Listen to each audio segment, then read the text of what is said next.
Yetis, welcome back for part 2 of our deep dive episode of The Best Idea Yet. It's all about Disneyland. Now, when we left off yesterday, Walt and Roy Disney were dealing with all the haters. Yeah, but then they had that wild idea to turn the construction of their theme park into a TV show. So the setting that we're about to drop you into is Walt and Roy about to pitch their documentary/show to CBS. Jack, as Walt Disney would say himself, without further ado, on with the show. Here is part 2 of our special deep dive vacation episode on the origin story of Disneyland.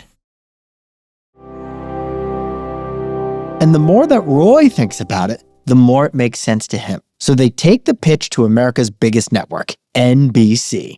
But NBC says no. They love Disney's content, but they think the theme park is just too risky. All right, Jack, let's give this another shot. Next stop, CBS. But same story. Great studio, great brand, but a theme park, they think it's too out there. But all these setbacks, they actually get Roy fired up. And now he's about to give a big +1 to Walt's enthusiasm for TV with one of the most important decisions in the history of Disney.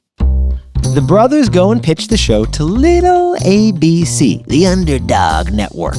And you know what? They say yes. You see, at the time, NBC is broadcasting on 63 stations. CBS, they got 60 stations, but ABC, they just have 14. They don't have an audience, but they're hungry to grow on. So maybe they'll see a Disneyland show as a way to do exactly that. They'll put Disneyland on a pedestal, maybe even the primetime slot. And it turns out Roy is right. ABC jumps at the chance. Because if this Disneyland show causes a buzz, then kids and parents across the country are going to be clamoring for their local stations to become ABC affiliates, which means more advertising dollars, and eventually, when cable comes, more affiliate fees. So ABC agrees to produce the show. They invest $500,000 and guarantee $4.5 million in loans in exchange for a 1/3 slice of Disneyland. Disney gets airtime and investment dollars. ABC gets a show and equity in Disneyland. Like we said, Hakuna Matata.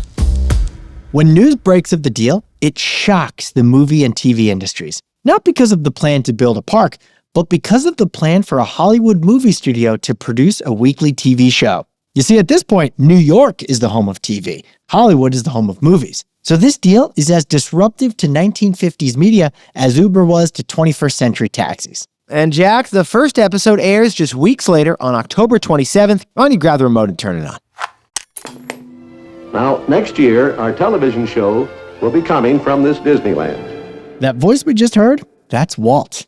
It turns out he's a natural in front of the camera, like a kind uncle who's genuinely excited to show you his model train set. But this is much more exciting. In each 1-hour episode, Walt gives viewers a front row seat to his dream in progress. It's like Mr. Rogers meets Extreme Makeover Home Edition. And the show is an instant hit. It is the first time ABC breaks into the top 10 most watched shows on television. Actually, it's the first time any ABC show had ever even cracked the top 25. It is this show that really gets Disney started in TV and paves the way for Mickey Mouse Club, the Disney Channel, and eventually even the modern-day Disney Plus. The TV show feels relaxed and charming, but behind the scenes, it's all hands on deck. Because Walt makes a call bolder than one of Captain Jack Sparrow's plans. To keep the hype from fading, he sets Disneyland's opening date for July 17, 1955. Well, Jack, I'm looking at the calendar, and that gives us just 10 months to transform 160 acres of sleepy orange groves into the happiest place on Earth. That's less time than it takes to make a single animated movie. And if Walt and his team fail, it'll extinguish the magic for millions of Mouseketeers.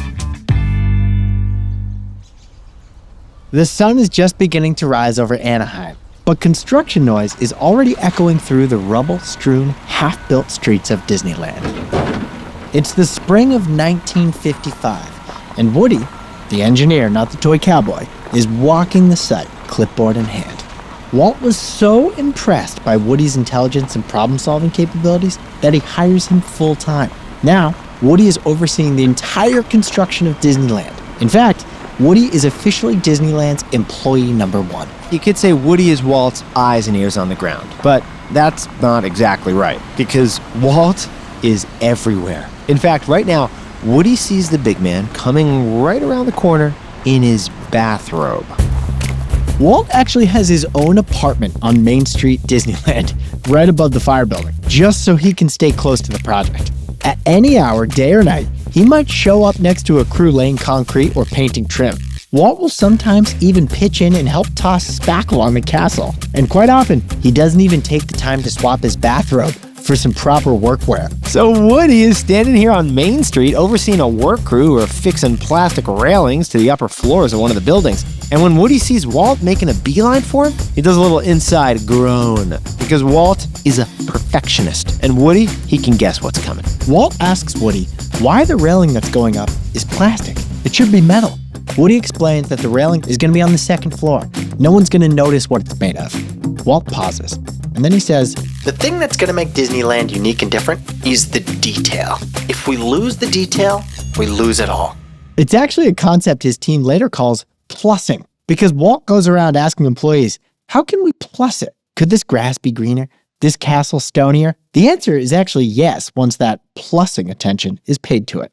Walt takes notes on everything, and he's not shy about sharing them. For example, he thinks the carousel horses don't look like they're leaping enough. So he has the legs rebuilt on all of the horses. Well then, Jack, there's the gravel under the railroad tracks. Apparently that was too big, so he orders each rock ground down to the perfect scale. Walt even takes a personal interest in the placement of every trash can. Walt loves eating hot dogs from the food stalls. And after he gets his hand on one hot dog, he paces off the exact number of steps it takes him to finish off that frank. And he discovers it's about 30 steps. And then he orders a trash can installed at that very spot. That's why Disneyland today has over 1,000 trash cans. It's because of Walt's trash math. And the payoff is really clean parks. Well, Jack, Walt's not just sweating the small stuff. He's also constantly thinking about the big picture.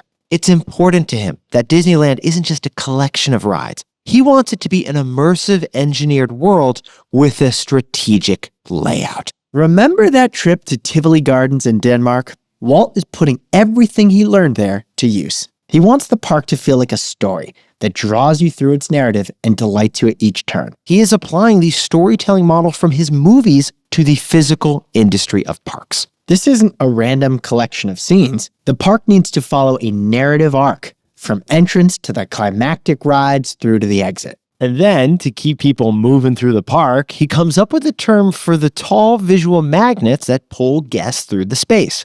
He calls them weenies. Why weenies? Well, that's how Walt would get his poodle, Duchess, to move when she wasn't being cooperative.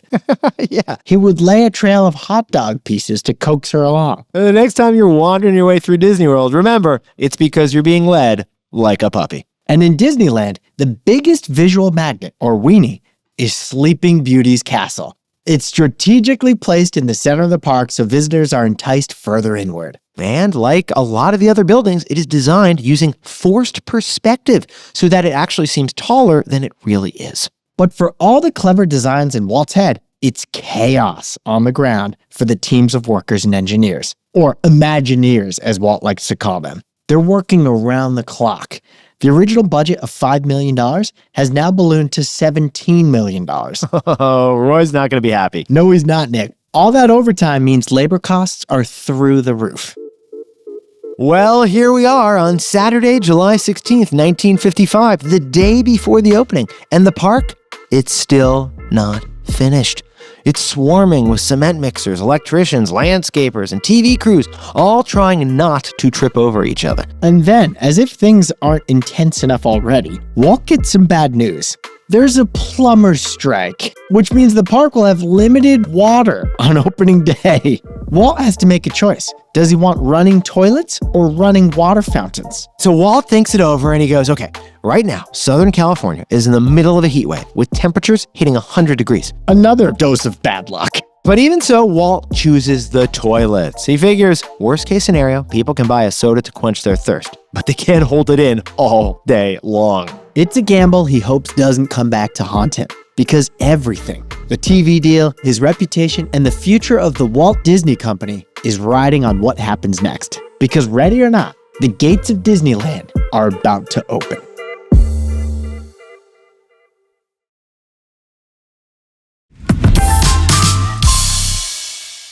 It's supposed to be the happiest place on earth. Instead, for thousands of people, it's one of the most miserable. Temperatures soar above 100 degrees. Cars clog the Santa Ana freeway. Kids are crying, parents are fuming, and people are relieving themselves on the roadside. Welcome to Disneyland's grand opening, July 17, 1955. Inside the gates, things are even worse, man. Only 11,000 guests were invited, including Hollywood stars, politicians, and other VIPs. But counterfeit tickets and gate crashers, they flood the park with more than 28,000 people. One guy even slings a ladder over the fence and charges people $5 entry to use his ladder. The asphalt on Main Street is still wet, and it gets so gooey in the heat, people's shoes keep getting stuck in it. Even Walt gets caught in the chaos. He gets locked inside his apartment above the firehouse until workmen can come and break him out. Oh, and Jack, the rides? The crowd is so thick that you are lucky if you even get near one, let alone on one. And as the day continues and the heat rises, many of the rides just keep breaking down. The hydraulics that made Dumbo fly, they start leaking foam. And the speed limiters on the Autopia cars, they fail. People are jumping curbs and one kid even loses some teeth. The crowds are so big that people can't even get to the toilets that Walt diverted the water to. And with the water fountains out of action, some guests accuse Walt of turning them off on purpose in order to sell more soda. Meanwhile, trash piles up, it's spilling out of the bins and baking in the sun. This is sounding less like a magical kingdom, more dystopian hellscape. It's like Ursula took over as COO running the operations. And not even future presidents are safe, because movie star Ronald Reagan, one of the TV hosts for the live broadcast, is forced to scramble over a wall just to make it to his next on-camera hit. At one point, a gas leak shuts down a portion of the park, and the Mark Twain riverboat nearly capsizes from overcrowding. Why stop there, Jack? I got more for you. Because it's all starting to feel like a flimsy facade, literally, in some cases. Like Sleeping Beauty's castle. Because behind the battlements and spires, it's just an empty shell that's been overtaken by a colony of feral felines. That's right, cats are living up in the castle like the original Aristocats. It's a day so dire that Disney historians will call it Black Sunday. It's got to be the worst product launch we have ever covered on this show. But here's the wild part. Even though the park is crawling with TV crews broadcasting a live opening day special on ABC, none of the mishaps make it to air. For the record-breaking 90 million people who tune in to watch, day one of Disneyland looks perfect. If you are watching this on TV, then you'd see parades, confetti, gleaming rides, happy kids, and Walt himself smiling and giving his opening day speech like a man who just pulled off the impossible. On screen, Disneyland looks like a dream come true. In reality, it's a miracle it didn't collapse on day one. If social media had existed at the time, this would have gone viral for all the wrong reasons. And we probably wouldn't have had a Disneyland Day 2. Or Disney World, for that matter. But instead, the crew at ABC, co-investors in the venture, shine the park in the best possible light. So they survive day one. But Walt and his crew have no time to rest. Because at 2 a.m., just hours after Disneyland closes the lid on its baptism of fire, families are already lining up outside for day 2. That's right. Despite this real-life disaster, Walt's dream is still alive.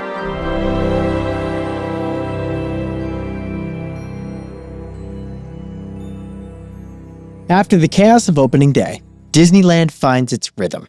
The bugs are ironed out, the water supply comes back, and the park starts to work the way Walt has always imagined. That's 5 themed lands with 20 original attractions. And if you go today, you can still ride a few of the OGs, like the Jungle Cruise, Peter Pan's Flight, Autopia, and Mr. Toad's Wild Ride. Now, Jack, let's talk numbers here. By the end of 1955, Disneyland attracts 1 million visitors, paying $1 entry for adults, 50 cents for kids. Which today feels like it's 1,000,000 times more expensive. Inflation, it's pretty magical. Well, the year after, the park's first full year of operation, they bring in 4 million guests. Over the years, Walt keeps on working on the park. He adds new rides and phases out old ones. Which brings us to Walt's final project. An eerie, fully immersive journey into a swashbuckling fantasy, Pirates of the Caribbean, which could be a case study on Disney's true innovation, the flywheel effect. This ride inspired the Pirates of the Caribbean movie franchise 48 years later. And after the film came out, they added Captain Jack Sparrow onto the ride. This is all part of a way bigger strategy that Walt himself devises. In 1957, he sketches out what might be the most profitable diagram of all time. The drawing maps out how all of Disney's different assets are actually connected. At the center, you have Disney movies. And then radiating out like spokes on a wheel, TV shows, theme parks, merch, comic books, music, publishing, each one of them feeding off the movies, and then each other, in a flywheel effect that just keeps growing and growing and growing. He drew the diagram in 1957, and it's amazingly accurate to Disney's business model still today. Take The Lion King, for example. The movie came out in 1994. Since then, there's been a Broadway show, a live-action remake, endless merch, video games, and in 2024, 30 years after the film first came out, Disney announced it's working on a brand new ride for its Paris Disneyland. And even today, Disney's empire still runs on that same flywheel. We linked in the show notes of this episode to a picture of that 1957 sketch. You're going to want to see it. It was spot on. Now, sadly, Walt Disney didn't get to see just how successful that plan would be. He passes away in December 1965, and Walt's brother, Roy, postpones his retirement again to finish another project that Walt had been working on, Disney World in Orlando, Florida, which Roy renames Walt Disney World as a tribute to his baby brother. Today, there are 6 Disney resort destinations worldwide, with 12 theme parks, 55 hotels, and a cruise line. But it's the parks that are now Disney's profit puppy. Get this, the theme parks drive over a third of Disney's $91 billion in annual revenue. And it all started with an idea from a depressed animator on a bench in Griffith Park, and the stories that he wanted to tell. So Nick, now that you've heard the story of Disneyland, what's your takeaway? Here's my takeaway, Jack. Walt Disney's magic cloak against the word no. Because how many times did Walt's idea for Disneyland get rejected? Think about it. His brother, investors, the TV executives, they all thought it was more far-fetched than a talking mouse. And we all know the many ups and downs of entrepreneurship. You and I have experienced them, Jack. The self-doubt that can creep in. But after 1,000 no's, you still only need one yes for your business ambition to become a reality. The story of Disneyland is a reminder that you'll always get more no's than yeses. And you can still end up becoming the most successful person in media history, despite all those no's. Yeah, Walt Disney, he's got 32 Oscars. So don't ever forget Walt Disney's magic cloak against the word no. Jack, what about you? What's your takeaway? Travel is the ultimate innovation hack. Walt Disney didn't come up with Disneyland at a boardroom whiteboard. Inspiration struck when he got out of the office and went on a day trip with his kids to Griffith Park. And to keep the ideas flowing, Walt visited tourist attractions across the US and Europe and made detailed notes of everything from what made people happy to the distance between trash cans. He then took those observations, threw in some Disney magic, put it together, and what did we get? Bibbidi-bobbidi-boo, the world's greatest theme park. Sometimes the best ideas don't come from looking inward. They come from getting out there, getting out of your bubble, and seeing how the rest of the world plays, and then putting your own unique spin on it. Okay, Jack, before we go, it is time for our absolute favorite part of the show, the best facts yet. These are the hero stats, facts, and surprises we discovered in our research, but couldn't fit in the story yet. All right, Jack, kick us off. What do we got, man? Disneyland does not sell chewing gum. This was a Walt rule, Nick, and it spoke to his obsession for the details. Nobody will ever step on chewing gum at Disneyland unless it got smuggled in there as contraband. Good call, Walt. You can't have Pluto walking around with a stick of melted Wrigley's on his paw. Here's another one for you that Walt himself probably never imagined. Disney created a professional sports team based on a movie. You might not have realized this, but Disney owned and created the Mighty Ducks, the NHL team that existed from 1993 to 2005. Quack, quack, quack, Mr. Ducksworth. We're talking purple, jade, and silver. Their logo was a duck-shaped goalie mask because of the movie. And that is why Disneyland is the best idea yet. Yetis, you look so fantastic right now, they should have cast you in Fantasia. You'll never look at Epcot the same way again, will you? No, we won't, Jack. No, we won't. Now, if you've got a buddy who's building something and facing the odds right now, send them this episode. If you got a buddy who's building a business with their brother, send them this episode. Yeah, and if you just loved our Disney story, then go follow our weekly show, The Best Idea Yet. We got a link in the episode description. Now, Nick and I are still on vacation for the rest of the week and for next week, but we have a bunch of awesome content prepped for you. In fact, tomorrow, we're dropping an entire interview episode with a wild entrepreneur. The guy behind the most viral food product that launched so far this year. Yeah, should we tell him, Jack? You want to tell him? We're interviewing the creator of the David Bar. Yeah, remember they launched the codfish? Yeah, that David Bar. Wild story. So stay tuned right here on the T-Boy feed. All week, we got your back. Hope you're enjoying the week just like we are. See you tomorrow. If you know, you know.